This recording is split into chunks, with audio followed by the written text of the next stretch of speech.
Buenos días, hermanos. Dios les bendiga. Amén.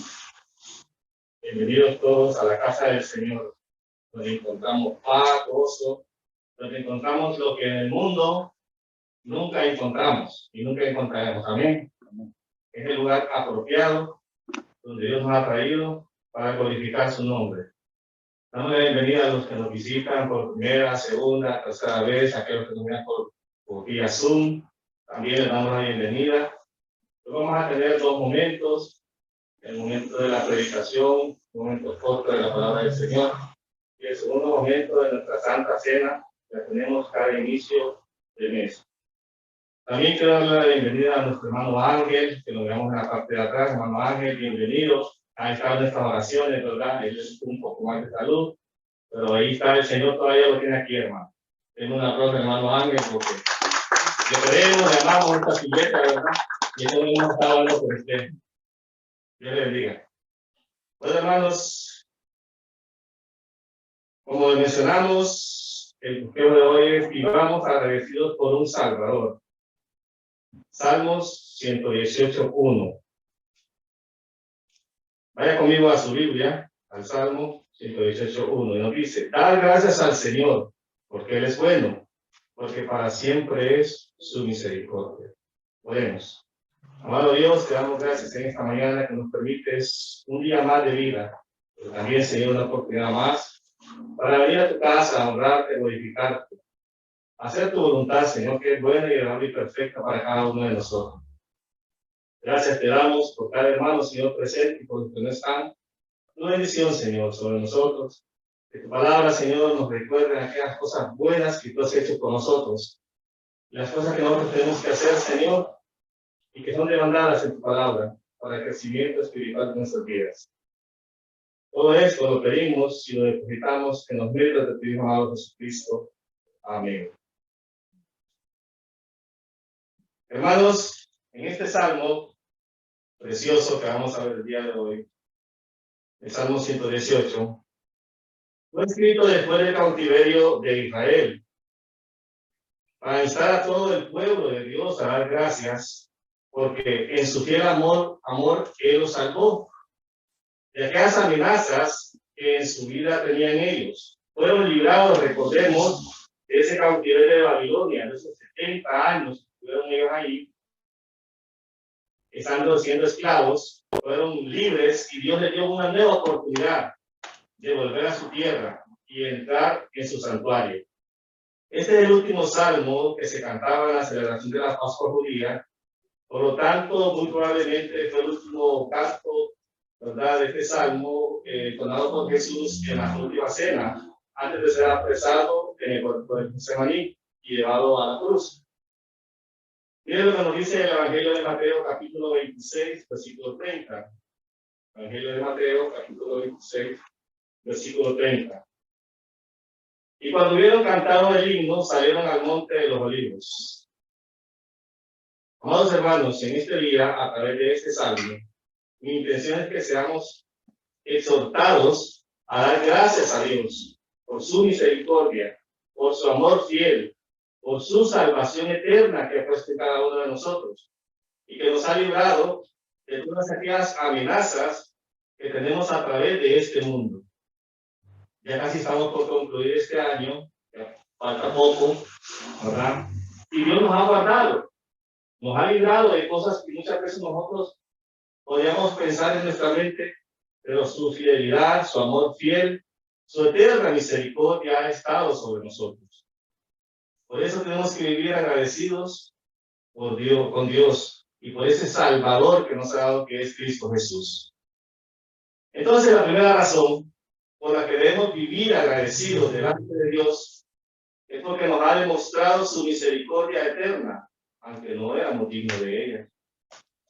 Ninguno de nosotros éramos dignos de la misericordia de Dios. Pues nuestro caminar en este mundo y el pecado que traíamos en nuestras vidas no nos dejaba alcanzar a Dios, nunca lo podíamos alcanzar, jamás con nuestra propia fuerza, pero fue por Cristo Jesús, nuestro Salvador, que Él intercede por cada uno de nosotros y nos lleva al Padre, es que reconocemos esas misericordias hoy en día. El Salmo entonces nos muestra el llamado que Dios hizo a este pueblo, al pueblo de Israel, a todos los que le temen, a darle gracias por su misericordia y su fiel amor. Vaya conmigo nuevamente, siempre en el Salmo 118, los versículos del 1 al 4. Vamos a dar lectura en este momento.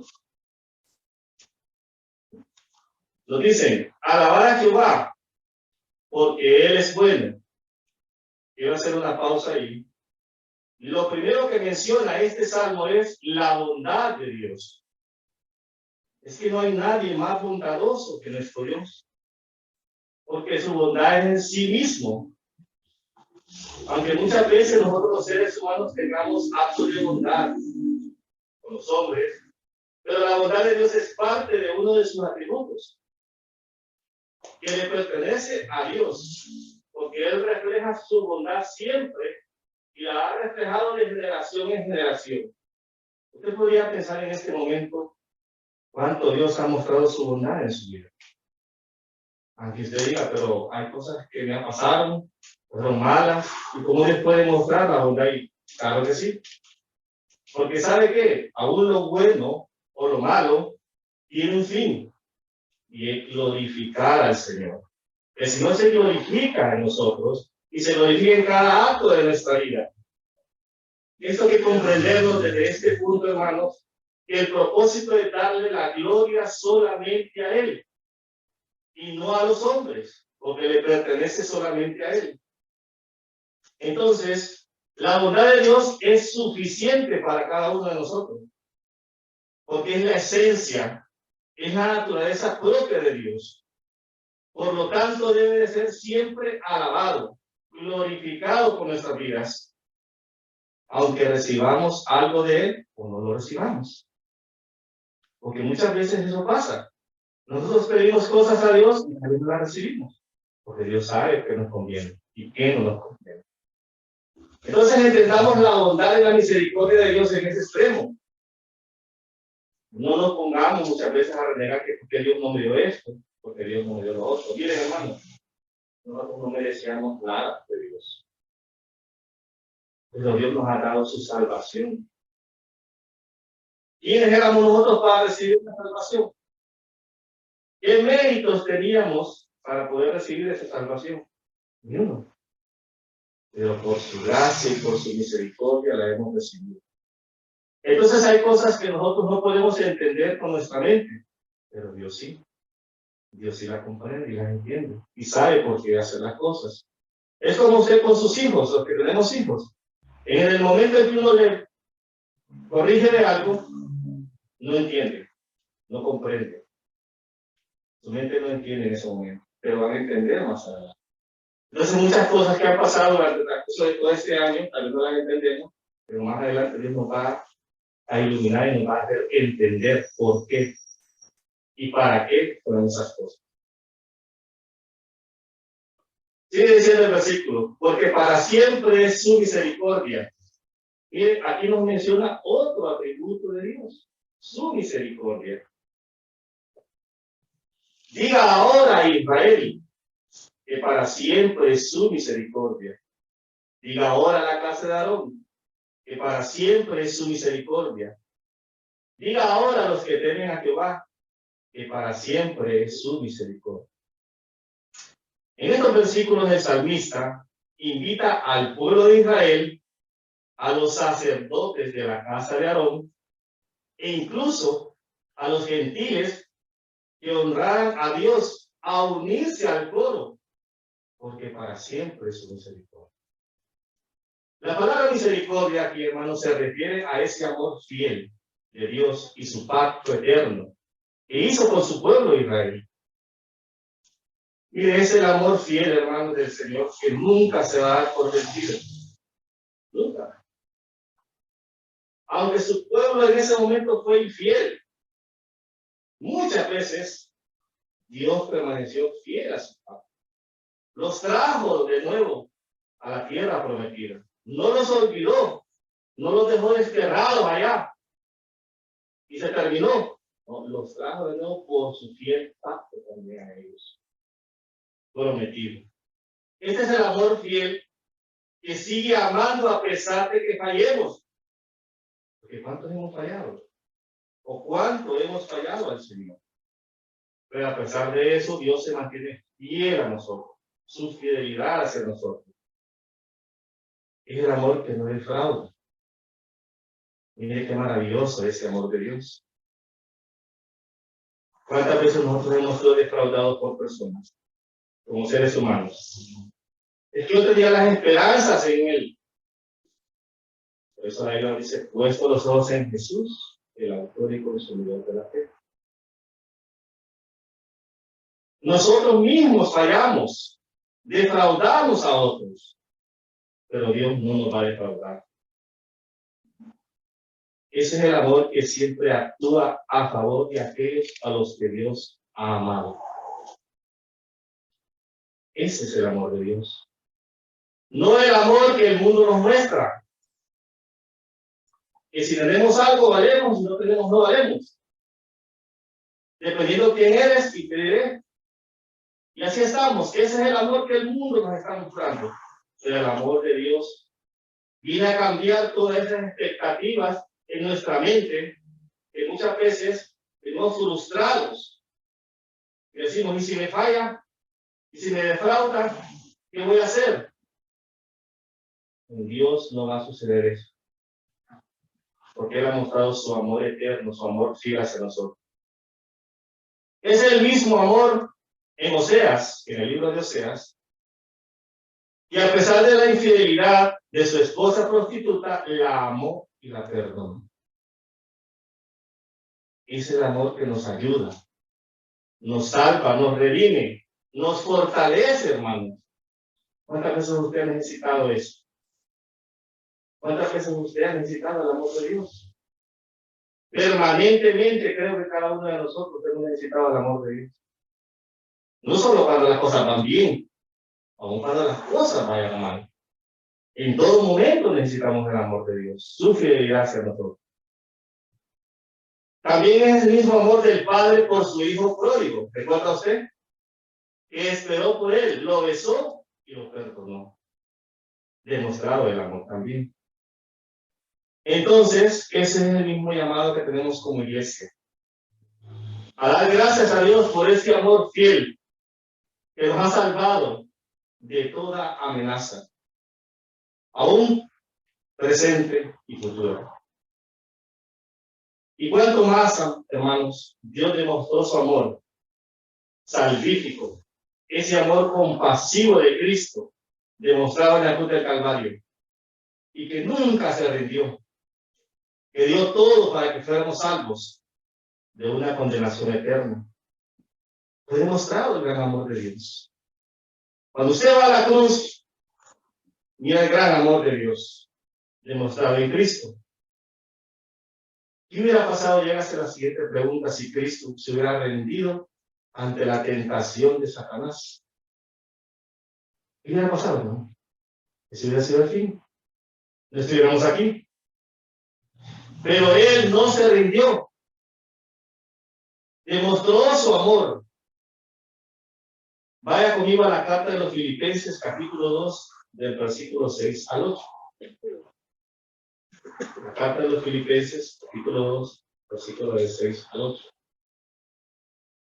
Nos dice, y el cual, siendo en forma de Dios, no estimó el ser igual a Dios como cosa que aferrarse, sino que se despojó a sí mismo, tomando forma de siervo, hecho semejante a los hombres, y estando en la condición de hombre, se humilló a sí mismo, haciéndose obediente hasta la muerte y muerte de cruz. Mire la demostración del amor de Dios.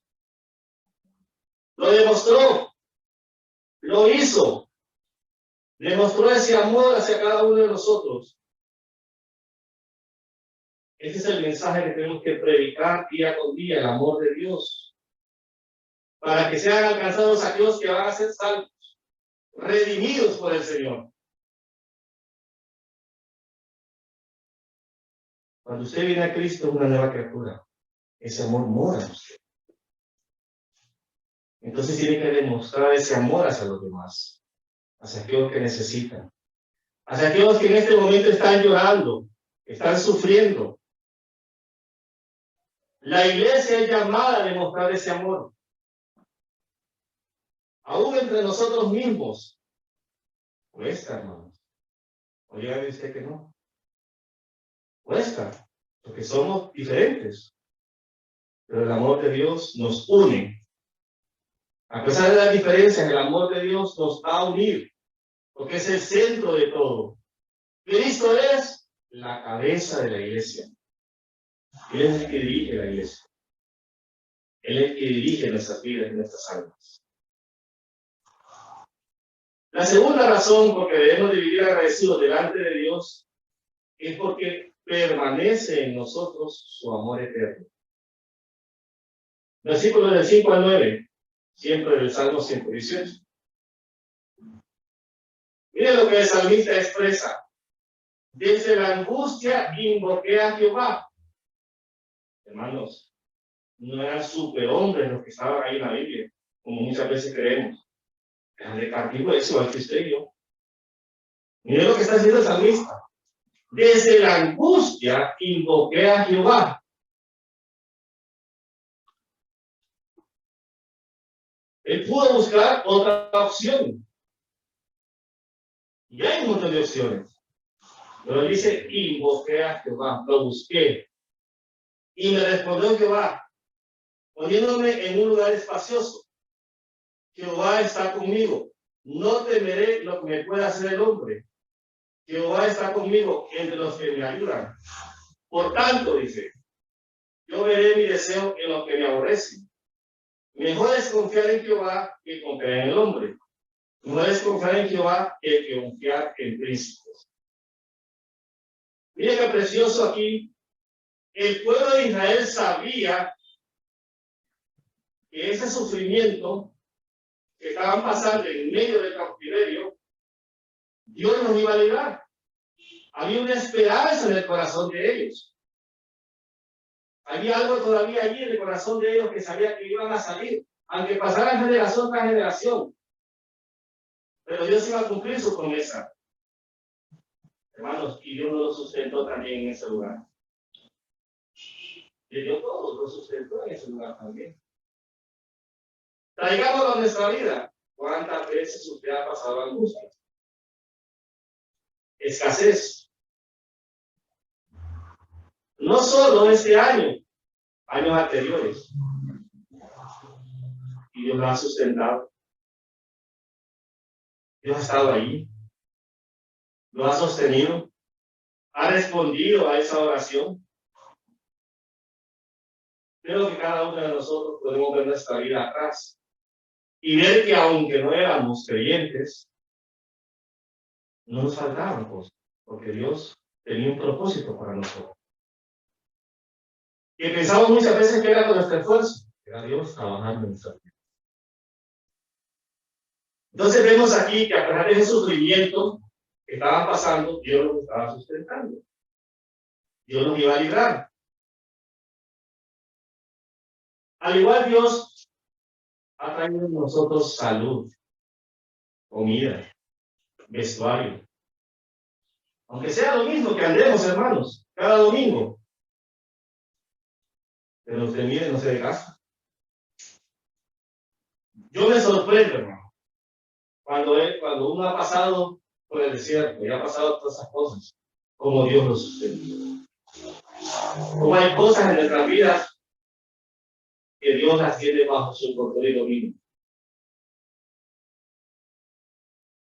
Nos ha brindado entonces sustento, abrigo.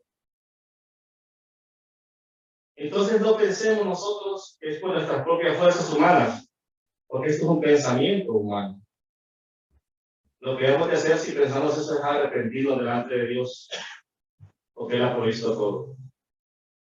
Ha provisto la salvación que nadie más la puede dar. En medio del cautiverio que hemos tenido en nuestra vida, Dios nos ha abandonado. Hemos visto la gloria de Dios. Hemos visto la mano de Dios. Porque la gloria solo le pertenece a Él. Todo lo que ha hecho por nosotros.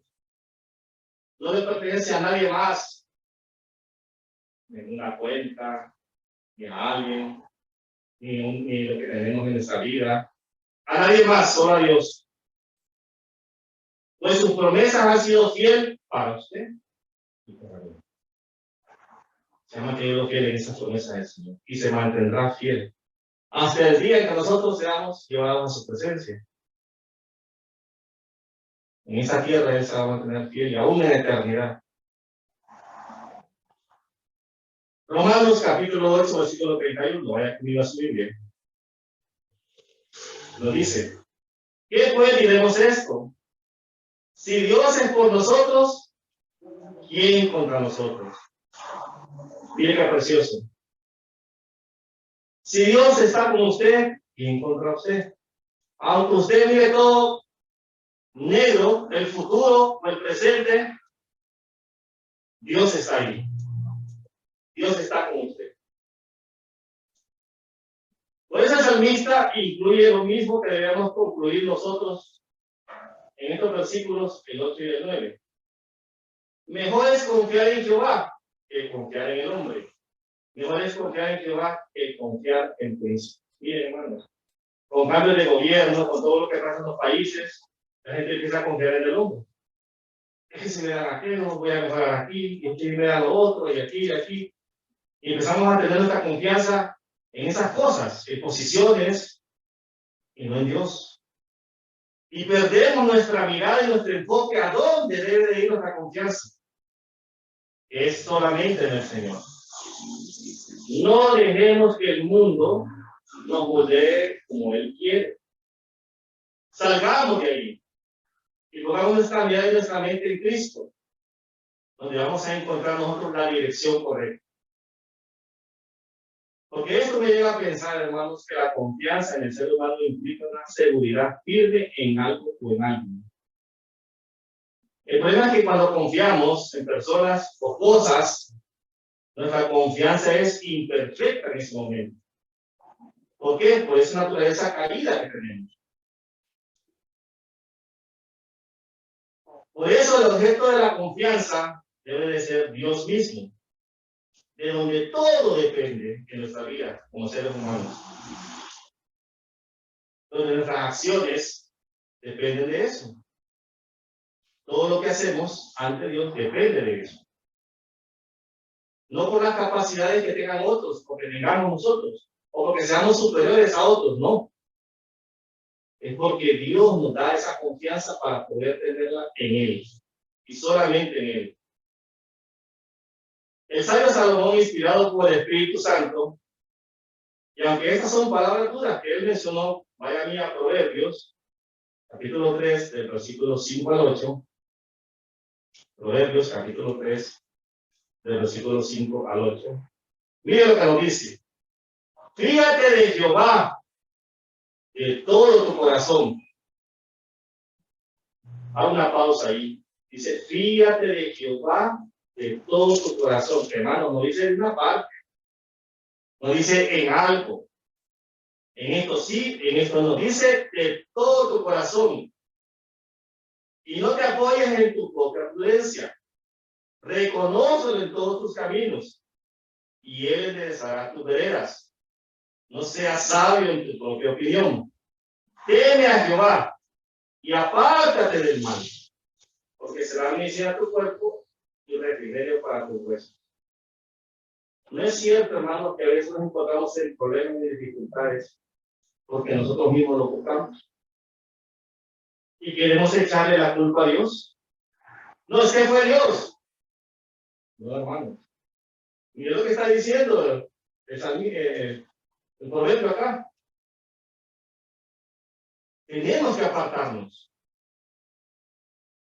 Temer al Señor y apartarnos del mal. Porque eso va a traer medicina a nuestro cuerpo, refrigerio para nuestros huesos. No olvidemos entonces que todo proviene de Dios. Nada de lo que podamos hacer en esta tierra podrá salvarnos, solamente Cristo. Santiago capítulo 1, versículo 17.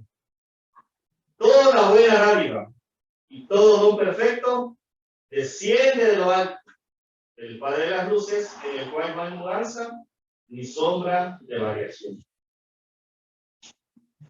Miren lo que el salmista hace inmediatamente en los versículos del 10 al 12. Avancemos ahí.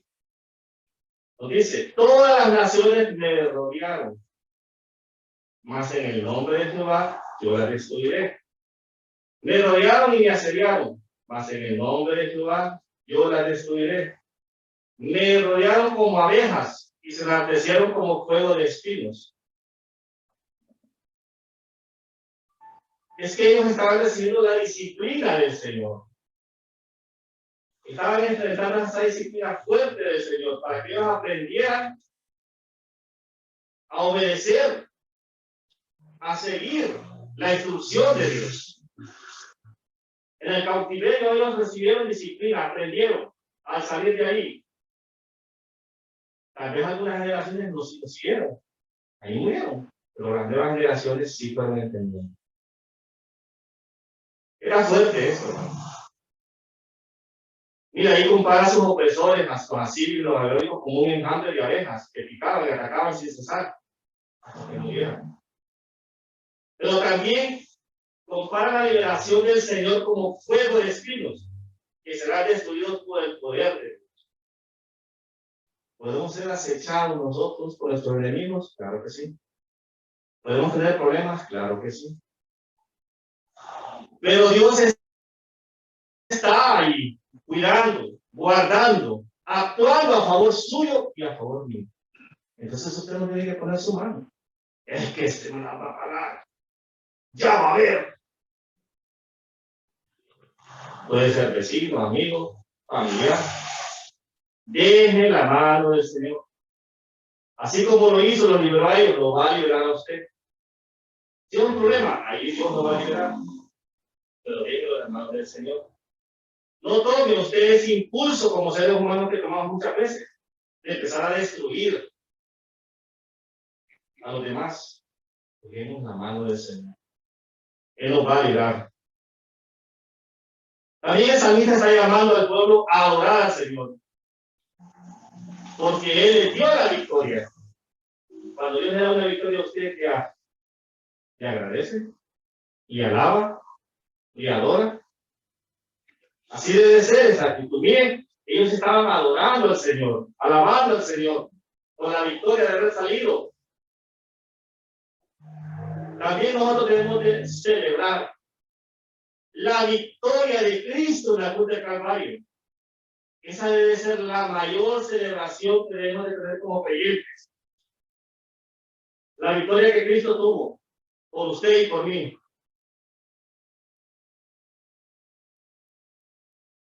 Nuestra victoria como creyentes también debe de ser congregarnos en el nombre del Señor, aún en medio de las malas noticias que estén pasando, venciendo nuestros temores y dudas. Mira, hermanos, cuando las iglesias se cerraron, muchos se enfriaron y siguen todavía así, igual. Son creyentes de Zoom.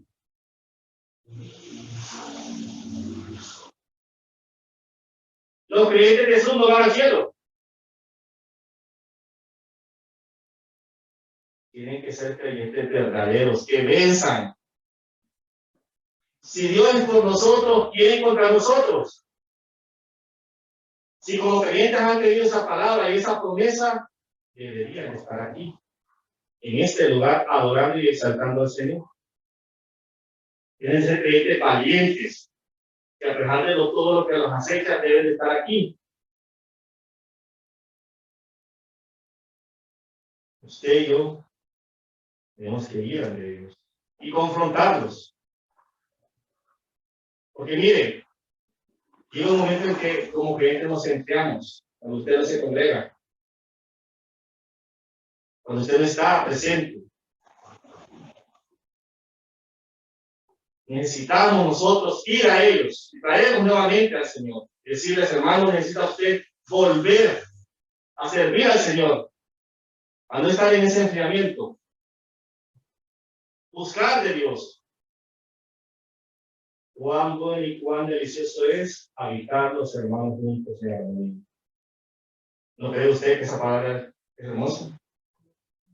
Cuando usted ve los domingos, ¿qué siente? emoción, cuando viene a la iglesia nuevamente y mira a sus hermanos, cuando compartimos la palabra que nos ayuda y nos alienta, pero también nos exhorta. Eso es lo que necesitamos, hermano, para crecer, para no enfriarnos.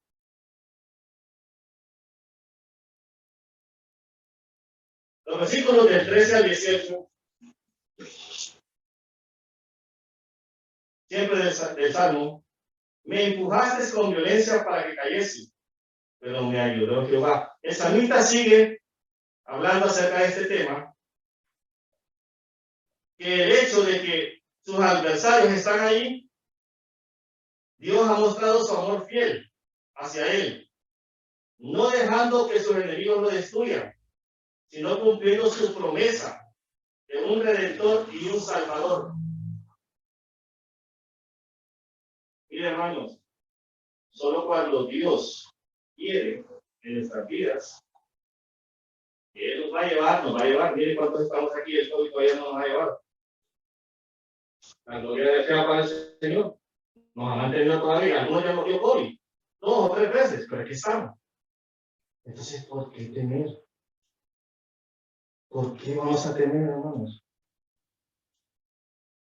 Eso es lo que está mencionando aquí, miren, que a pesar de todo, le está dando gloria a Dios, le está glorificando a Dios, le está enseñando al pueblo que vayan y glorifiquen al Señor. Mi fortaleza y mi cántico es Jehová, y Él me ha sido por salvación. Voz de júbilo y de salvación hay en la tienda de los justos. La diestra de Jehová hace proezas. La diestra de Jehová es sublime. La diestra de Jehová hace valentías. No moriré, sino que viviré, dice, y contaré las obras de Jehová. Me castigó gravemente Jehová, mas no me entregó a la muerte. Muchos que nos pegó COVID, pudimos ver la muerte. Pudimos ver que hasta ahí llegábamos. Pero somos testimonio de Dios. Somos testimonio del Señor. Que si nos llegaba la hora, teníamos que estar listos y preparados. Puedo probar nuestra fe. Puedo probar nuestra vida. Pero estamos aquí por la gloria de Dios. Si bien ellos entonces en ese momento estaban reconociendo la disciplina y el juicio de Dios, que fue muy severo, también estaban exaltando la salvación del Señor. Aunque hubo quejas en sus labios, ¿verdad? Ellos reconocieron la salvación. Reconocieron que los juicios del Señor eran ¿qué?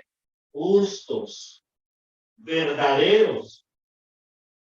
¿Cuántas veces nosotros hemos reconocido cuando el Señor nos ha disciplinado que es justo y verdadero? Muy poco, ¿verdad? No queremos reconocer. Pero ellos estaban reconociendo que fueron justos y verdaderos los juicios del Señor. Porque nadie se puede comparar a la santidad del Señor. Nadie. Y a la gracia que no merecemos, pero que Él nos ha dado. Para que nos acordemos que de ahí nos ha rescatado, nos ha sacado de las tinieblas a su luz admirable. Todos hemos sido rescatados de Él, para gloria de su nombre.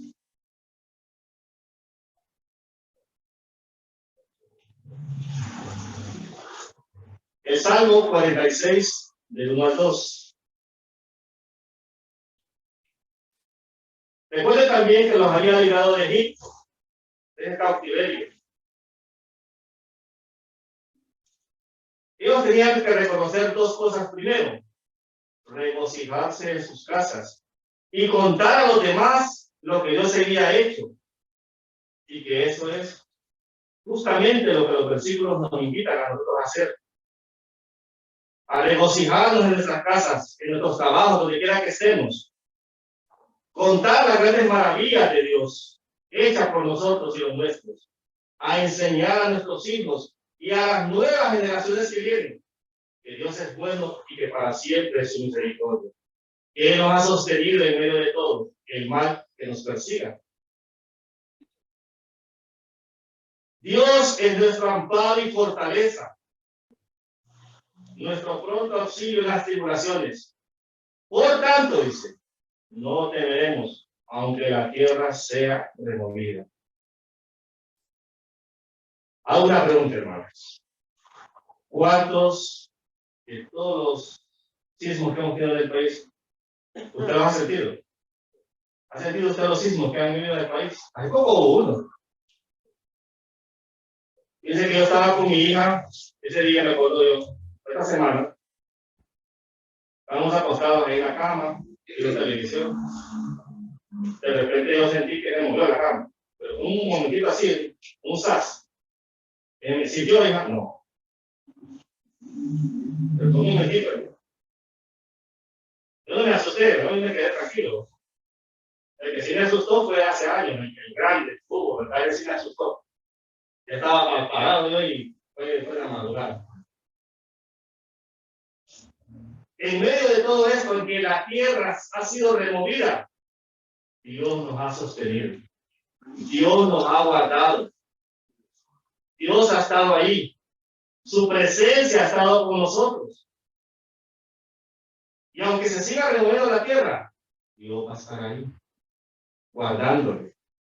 Así como lo guardó a ellos.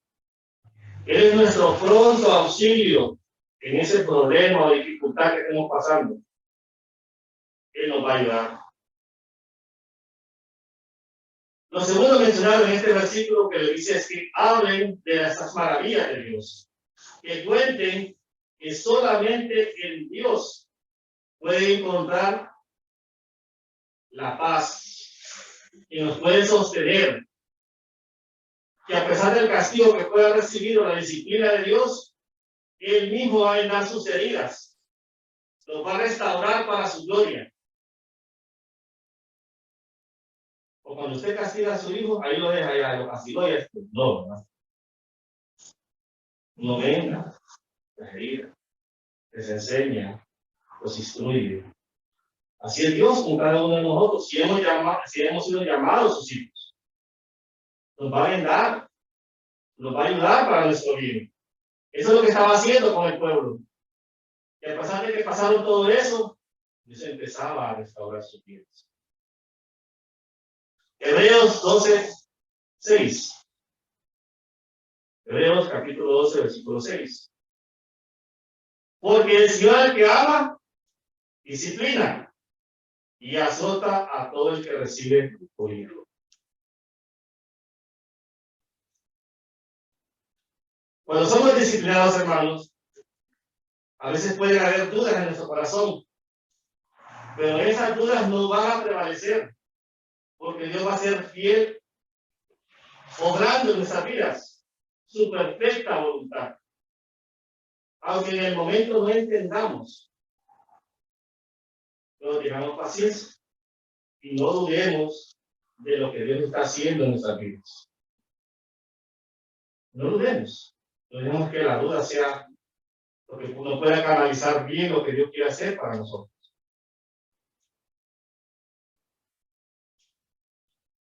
La tercera razón para ir cerrando este primer momento es que el pueblo de Dios debe dirigirse en acción de gracias. Una vez que el pueblo entendió, hermanos, el por qué, ahora van a comprender la manera de cómo deben de hacerlo, cómo deben de darle gracias a Dios. Todo lo que hemos leído hasta este momento en el Salmo es lo que iba cantando el pueblo en su peregrinaje hacia el templo. Lo que vamos a leer ahora es lo que ocurrió al llegar al templo. Dice que el líder de ellos se paró frente a las puertas del santuario y exclamó lo siguiente. Vaya conmigo a los versículos 19 al 21. Mire lo que exclamó. Abridme las puertas de la justicia. Entraré por ellas. Alabaré a Jehová. Esta es puerta de Jehová, porque ella entrarán los justos, por ella entrarán los justos. Te alabaré, porque me has oído y me fuiste por salvación.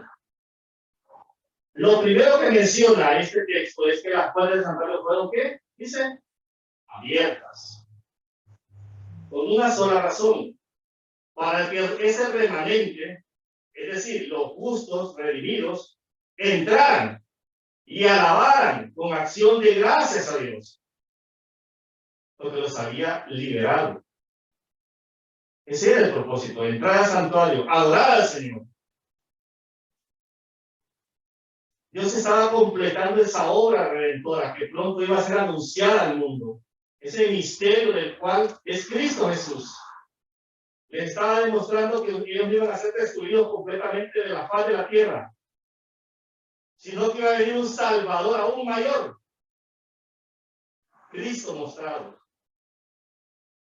físicamente en esta tierra. Recordemos algo importante, hermanos, que Dios solo recibe la adoración de sus hijos redimidos, de nadie más. No recibe la adoración de los matados. Dios los rechaza, los mira de lejos.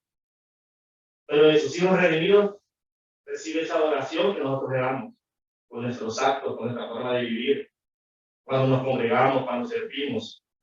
Esa es la forma de adorar al Señor y glorificarle a Dios. No recibe la adoración ni de las religiones, de este mundo, ni de los sabios. Mire, ni de los buenos moralmente. Mucha gente que dice que es muy buena, viera, es bondadosa. Dios no recibe la adoración, sino de sus hijos redimidos. Ni de los impíos, ni de los que hacen maldad, sino de aquellos que hemos sido escogidos por Él y para Él, para su gloria. Entonces es parte de lo que nosotros tenemos que hacer como hijos del Señor. Adorarle y glorificarle con nuestros actos. El libro de Isaías, capítulo 43, versículo 7. Todos los llamados de mi nombre, para gloria mía, los he creado, los formé y los hice. Usted es creación de Dios. Pero no solo creación, usted es hijo de Dios. Eso le suma un plus a su vida. Ya no solo es creación, es hijo de Dios, limpiado por la sangre del Cordero inmolado, Jesucristo mismo. Por eso entonces, hermano, y mucho más, tenemos este privilegio todos los días de nuestra vida, de alabar y dar gracias al Señor, porque Él nos ha sostenido. Amén. Amén. Nos ha sostenido. Cuando le hemos invocado, ahí ha estado Él. Nos ha mirado, nos ha respondido, nos ha salvado y nos ha prometido estar con nosotros toda una eternidad. Aunque en este valle de sombra y de muerte caminemos día con día, el Señor está con usted. El Señor está en su vida. Entonces esas promesas que hace nos garantizan a nosotros algo de por vida. Cuando en el mundo usted, nada es una garantía. El mundo, la garantía se vence, se pierde. Pero la garantía de las promesas de Dios en su palabra son eternas para sus hijos redimidos.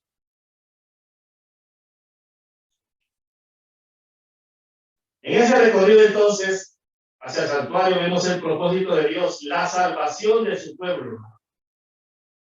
Ese remanente donde saldría el Salvador del mundo.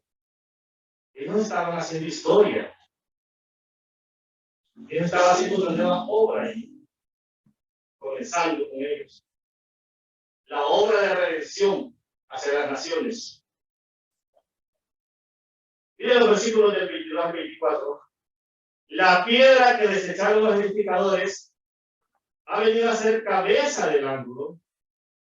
De parte de Jehová es esto. Y es cosa maravillosa en nuestros ojos. Ese es el día que hizo Jehová. Ellos fueron desechados, fueron esclavizados, mas no sabían que de ahí venía el Salvador, aquel que fue desechado. Dios ofrece al pueblo esto, este precioso valor. Y esto lo vemos también en el Nuevo Testamento, en el mismo texto referido por Mateo, para hablar de Jesucristo. Ahora ya la piedra angular, que es Cristo Jesús, sobre todas las cosas en este mundo. Nosotros, su iglesia, a la cual pertenecemos ahora, y somos parte de ese nuevo pacto en Dios. Lo que antes no éramos, ahora lo somos, el pueblo de Dios. Segunda carta a los Corintios, capítulo 3, versículo 6. Nos dice, y el cual asimismo nos capacitó para ser ministros de un nuevo pacto, no de la letra, sino del Espíritu, porque la letra mata, pero el Espíritu da vida. A pesar de que usted no es judío, yo tampoco tengo descendencia judía, ¿no? Pero ese nuevo pacto nos alcanzó. Fuimos injertados ahí. Y ahora somos llamados hijos de Dios. Un solo pueblo. Para glorificarle a Él. Sin merecerlo nosotros. Ahora estamos edificados en Cristo. Somos levantados para la gloria de Él. Porque nos ha salvado. Y nosotros somos participantes de esa obra, hermano. Qué privilegio que usted participa de la obra de Dios. Sirviendo, llevando el Evangelio, predicando a otros. Es parte de esa obra redentora que tenemos que hacer como iglesia local. Ahora en Cristo, nosotros tenemos una posición mejor que las posiciones del mundo. Y el mundo le ofrece posiciones a usted temporales. Temporales. Pero en Dios usted tiene una posición eterna. Qué maravilloso es. Mire lo que nos dice Efesios capítulo 2, versículos del 3 al 14. Pero ahora en Cristo Jesús, vosotros que en otros tiempos, que estabais lejos, habéis sido hechos cercanos por la sangre de Cristo, porque Él es nuestra paz, que de ambos pueblos hizo uno, derribando la pared intermediaria de separación. Ahora somos un solo pueblo en el Señor. Entonces la razón por la cual estamos hoy aquí es para que nuestra mente sea renovada y puesta en Él, para que seamos restaurados para continuar ese proyecto redentor de Dios, llevando el evangelio de salvación que recibimos por gracia. Amén. Vamos a llegar hasta aquí, hermanos. Vamos a entrar a nuestro siguiente momento de la Santa Cena del Señor. Quiero que se ponga en pie, con reverencia. Se estire un poco ahí, ¿verdad?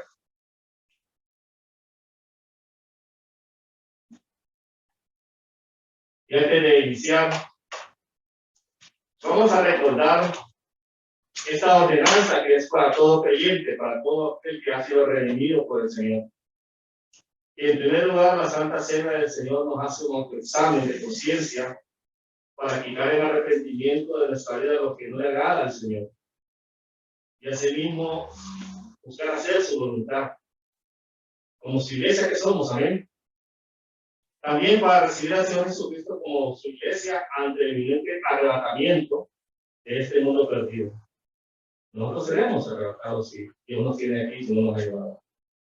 Nos recuerda a sí mismo y nos permite anunciar que el Señor Jesucristo nos ha hecho su iglesia y no nosotros a nosotros mismos. Y que usted y yo le pertenecemos. Y hemos sido comprados con esa sangre preciosa que fue derramada en la cruz del Calvario para bendición de ese nuevo pacto.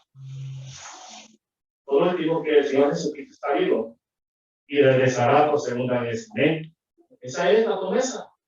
Las promesas de la palabra del Señor.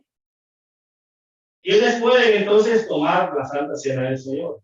Recordemos que es una celebración, hermanos, que no se debe tomar a la ligera, sino con discernimiento. Aquellos hermanos en Cristo Jesús que se han arrepentido y con fe han recibido la salvación, ese nuevo nacimiento, por la gracia de Dios por medio de la fe. Asimismo, los que también la ordenanza, que en la palabra la encontramos, que es la segunda ordenanza, el bautismo, dando testimonio de esa nueva vida. No es apropiada para niños pequeños que aún no tienen discernimiento de esta salvedad. Antes de que iniciemos, pido al coro que podamos entrenar un himno. Y usted medite ahí donde está con sus ojos cerrados. Medite y pidamos al Señor perdón si hemos fallado. Con las cosas que no han agradado al Señor, entreguémoslas en este momento a Él, en arrepentimiento y corazón.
Vamos a iniciar con la lectura de la primera carta a los Corintios, capítulo 11, versículo 23.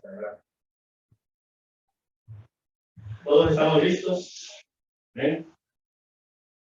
Porque yo recibí del Señor lo que también os he enseñado, que el Señor Jesús, la noche que fue entregado, tomó pan, y habiendo dado gracias, lo partió y dijo: tomad, comed, esto es mi cuerpo que por vosotros es partido.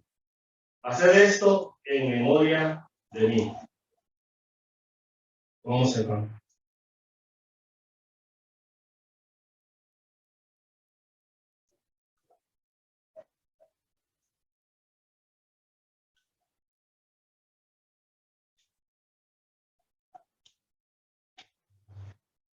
Continuando con la lectura, asimismo tomó también la copa, después de haber cenado, diciendo: esta copa es el nuevo pacto en mi sangre. Hacer esto todas las veces que la bebéis en memoria de mí. Podemos seguir.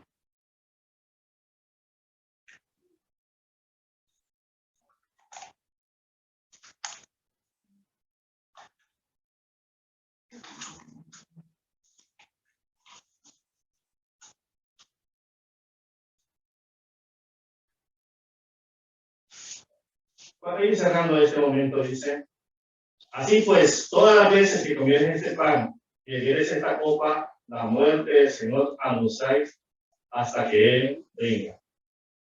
Padre, te damos gracias en esta mañana. Gracias por este momento que nos ha dado, Señor, de comunión, de gracia, de misericordia, de poder conocer de tu palabra, Señor. Gracias, Señor, porque nos recuerda tu muerte, resurrección y vida. Tenemos claro, Señor, lo que tú has hecho por nosotros. Ayúdanos, Señor, a hacer luz en medio de las tinieblas, sal en esta tierra. Poder llevar también, Señor, a cada uno de los que necesitan la salvación tuya. Porque tú nos has dado, Señor, que por gracia recibimos, por gracia veremos. Te agradezco por cada hermano y hermana, Señor. Por aquellos que nos vieron en correo de Jesús, Señor. También tu bendición, tu gracia y tu misericordia nos acompañe todos los días de nuestra vida. Gracias te damos por tu Hijo amado Jesucristo, por la cruz, donde Él murió, donde su sangre fue derramada por nosotros, pero también por la victoria que nos ha dado, Señor. Nos alegramos y nos gozamos cada día de nuestra vida. Te agradecemos todos los méritos de Cristo. Amén. Dios le bendiga.